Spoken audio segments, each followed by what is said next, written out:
ආයිබෝන් අද අපි කතා කරන්න යන්නේ ලෝක දේශපාලනයේ සහ ආගමික ඉතිහාසයේ වඩාත්ම සංකීර්ණ සහ භයානක ගැටුමක් ගැන. එකම ආගමක්, එකම දෙවියෙක් සහ එකම ශුද්ධ වූ ග්‍රන්ථයක් අදහන ජනකොටස් දෙකක් වසර 1400කට අධික කාලයක් තිස්සේ බෙදී වෙන්වී සටන් කරන්නේ ඇයි? මේ සුන්නි ෂියා බෙදීම වර්තමාන ඉරානය සහ ඊශ්‍රායලය අතර ඇවිලෙන යුද ගින්නට බලපාන්නේ කොහොමද? අද අපි මේ ගැන නැඹුරින් විමසා බලමු. අපි මුලින්ම යමු ක්‍රිස්තු වර්ෂ 632ට.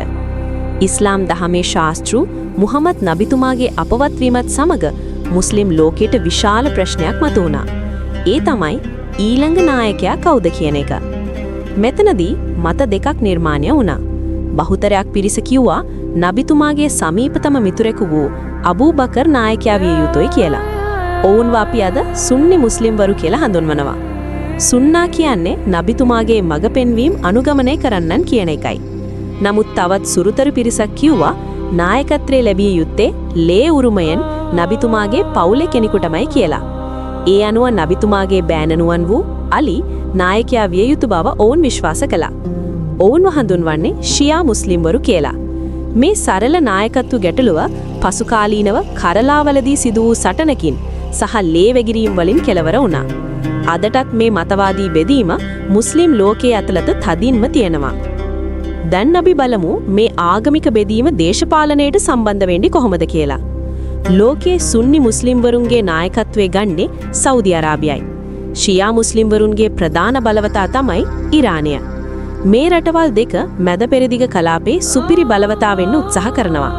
හරියට සීතල යුද්ධය කාලේ ඇමරිකාවයි රුසියාවයි වගේ. ඉරානය උත්සාහ කරනවා ෂියා චන්ද්‍රවංශය කියලා හඳුන්වන කලාපයක් හදන්න. ඒ කියන්නේ ඉරානයේ ඉඳලා ඉරාකය, සිරියාව සහ ලෙබනනය හරහා මධ්‍යදරණී මුහුද දක්වා විහිදෙන තමන්ට හිතවත් පාලනයන් පවත්වාගෙන යන්න. මෙන්න මේ ව්‍යාප්තවාදයට තමයි සෞදි අරාබිය සහ අනෙකුත් සුන්නි රටවල් බය වෙන්නේ. අපි දැන් නෙමු වර්තමාන යුද තත්වයට. ඇයි ඉරානය සහ ඊශ්‍රායලය ඍජුවම සටන් කරන්නේ? ඉරාන විප්ලවයෙන් පස්සේ ඉරානයේ ඊශ්‍රායලය සලකන්නේ තමන්ගේ ප්‍රධානම සතුර විදිහටයි. ඔවුන් ඊශ්‍රායලය හඳුන්වන්නේ කුඩා සාතන් කියලා. ඉරානය විශ්වාස කරනවා පලස්තීන භූමිය නිදහස් කර ගැනීම මුස්ලිම්වරුන්ගේ වගකීමක් කියලා. නමුත් මෙතන තවත් රහසක් තියෙනවා. ඒ තමයි ප්‍රොක්සි යුද්ධය. ඉරානයේ ඍජුවම ඊශ්‍රායලයට පහර දෙන වෙනුවට ලෙබනනයේ හිස්බුල්ලා, ගාසාවේ හමාස් සහ යේමනයේ හවුති වැනි සන්නද්ධ කණ්ඩායම් වලට මුදල් සහ අවි ආයුධ ලබා දෙනවා. පසුගිය මාස කිහිපය තුල අපි දැක්ක මේ තත්ත්වය දරුණු වෙනවා. සිරියාවේ ඉරාන තානාපති කාර්යාලයට එල්ල වුණු ප්‍රහාරයට පිළිතුරු විදිහට ඉරානයේ 100 ගණනක් මිසයිල සහ ඩ්‍රෝන ඊශ්‍රායලයට එල්ල කළා. මේ ඉතිහාසයේ පළමු වතාවට ඉරානයේ තම භූමියේ සිට ඊශ්‍රායලයට එල්ල වුණු ඍජු ප්‍රහාරයයි. දැන් ලෝකයේම බලාගෙන ඉන්නේ මේ ගැටුම මහපාරිමාණ කලාපීය යුද්ධයක් වෙයිද කියලා. මෙම යුද්ධය හුදෙක් ඉරානයට හෝ ඊශ්‍රායලයට විතරම සීමා වෙන්නේ නැහැ. ඉන්ධන මිල ඉරානයේ හෝර්මුස් සමුද්‍ර සංධිය වසා දැමහොත් ලෝකයේ තෙල් මිල අහස් උසට නැගෙනවා. ඒක ලංකාව වගේ රටවලටත් ඍජුවම බලපානවා. ඇමරිකානු මෙදිහීම ඇමරිකාව ඊශ්‍රායලයේ ප්‍රධානතම මිත්‍රයා. ඒ වගේම රුසියාව සහ චීනය ඉරානයේ සමග සමීත සබඳතා පවත්වනවා. ඒ නිසා මෙය ලෝක බලවතුන් දෙපිරිසකට බෙදුණු ගැටුමක් වෙලා තියෙනවා. වර්තමාන ඉරාන පාලනය මේ සටන දකින්නේ තමන්ගේ පැවැත්ම සහ ෂියා මුස්ලිම්වරුන්ගේ ගෞරවය ආරක්ෂා කරන සටනක් විදිහටයි. ඒ වගේම ඊශ්‍රායලය තමන්ගේ රටේ ආරක්ෂාව වෙනුවෙන් ඕනෑම මට්ටමක ප්‍රහාරයකට සූදානම් වෙලා ඉන්නවා.